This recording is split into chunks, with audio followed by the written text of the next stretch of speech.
الحمدللہ وکفی وسلام علی عبادہ الذین اصطفی اما بعد فاعوذ باللہ من الشیطان الرجیم بسم اللہ الرحمن الرحیم۔ محترم سامعین کرام، السلام علیکم ورحمۃ اللہ وبرکاتہ۔ میری آج کی گفتگو کا موضوع چند اہم مسئلے آپ کے سامنے ڈسکس کرنا ہے جن کو ہمارے معاشرے میں غلط رنگ دیا جاتا ہے۔ یہ چند من گھڑت باتیں آپ کو بتانی ہیں کہ جن کا نہ شریعت سے کوئی تعلق ہے، بس ایسے ہی سنی سنائی باتیں آگے تک آ گئیں اور کچھ لوگوں نے اس پر عمل کرنا شروع کر دیا۔ ایک اہم بات سماعت فرمائیں کہ اذان کے وقت کتوں کے بھونکنے اور شور مچانے کی کیا حقیقت ہے۔ کئی جگہوں پر یہ بات دیکھنے میں آتی ہے کہ جیسے ہی اذان شروع ہو جاتی ہے تو کتے بھونکنے لگتے ہیں، رونے لگ جاتے ہیں، طرح طرح کی آوازیں نکالتے ہیں۔ بعض جگہ تو کتوں کے علاوہ دیگر جانور بھی شور مچانا شروع کر دیتے ہیں۔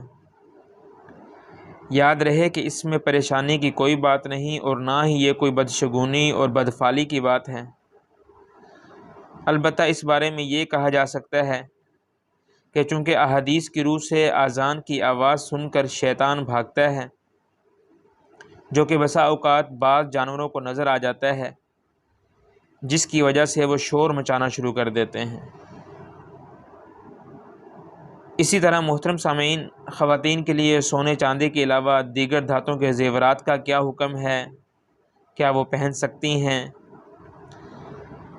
خواتین کے لیے سونے اور چاندی کے زیورات پہننا جائز ہے۔ اسی طرح سونے اور چاندی کے علاوہ دیگر دھاتوں جیسے لوہے، پیتل اور تانبے وغیرہ کے زیورات یعنی آرٹیفیشل زیورات پہننا بھی جائز ہے۔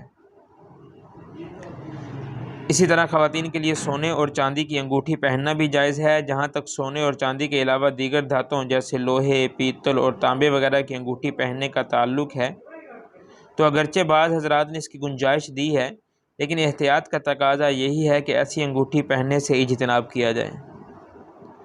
البتہ اگر سونے اور چاندی کے علاوہ دیگر دھات والی انگوٹھی پر سونے اور چاندی کا پانی چڑھایا جائے، حتیٰ کہ وہ دھات اس میں چھپ جائے، تو ایسی انگوٹھی کو پہننا جائز ہے۔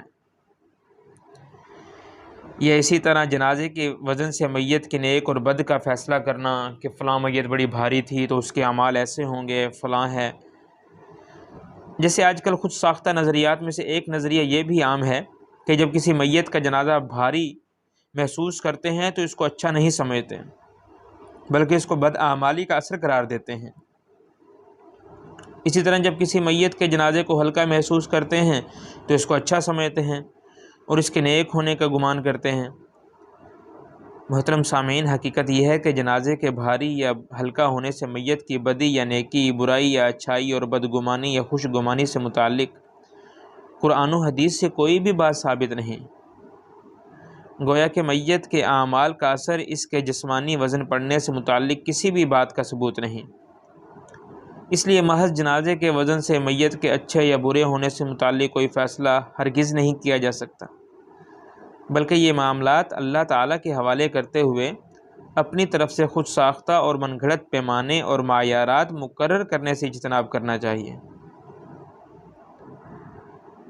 اسی طرح میت کے کفن سے امام کے لیے جائے نماز کا نکالنا،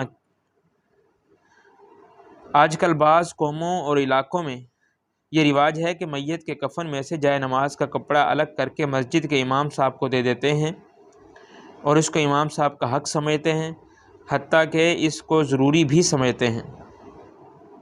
معزز سامعین، یاد رہے کہ قرآن و حدیث، حضرات صحابہ اکرام رضی اللہ تعالیٰ عنہم اور ائمہ مجتہدین رحمہم اللہ سے ایسی کوئی بات ثابت نہیں، بلکہ یہ اپنی طرف سے خود ساختہ اور ایجاد کردہ رسم، مزید یہ کہ اس میں بعض دیگر خرابیاں بھی ظاہر ہو جاتی ہیں، اس لیے اس سے اجتناب کرنا ضروری ہے۔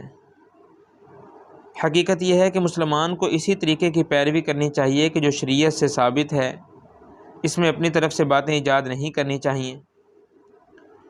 چنانچہ حضرت عائشہ صدیقہ رضی اللہ تعالیٰ عنہا فرماتی ہیں کہ حضور اقدس صلی اللہ علیہ وسلم نے ارشاد فرمایا کہ جس نے ہمارے دین میں کوئی نئی بات ایجاد کی تو وہ نئی بات اس کے لیے مردود ہوگی، یعنی ناقابل اعتبار اور قابل رد ہے۔ محترم سامعین، لوگ مسجد میں جنازہ رکھ دیتے ہیں۔ آج کل یہ کوتاہی بھی عام نظر آتی ہے کہ نماز جنازہ کی ادائیگی سے پہلے جنازہ یعنی میت کو مسجد کے شرعی حدود کے اندر رکھ دیتے ہیں۔ جس طرح بلا عذر مسجد میں نماز جنازہ ادا کرنا مکروہ ہے، اسی طرح حضرات فقہاء کرام نے بلا عذر مسجد میں جنازہ رکھنے کو بھی مکروہ قرار دیا ہے۔ اس لیے اگر کوئی معقول عذر نہ ہو تو جنازہ مسجد سے باہر ہی رکھنا چاہیے۔ واضح رہے کہ جنازہ چاہے بالغ کا ہو یا نابالغ کا، سب کے لیے ایک ہی حکم ہے۔ وآخر دعوانا ان الحمد للہ رب العالمین۔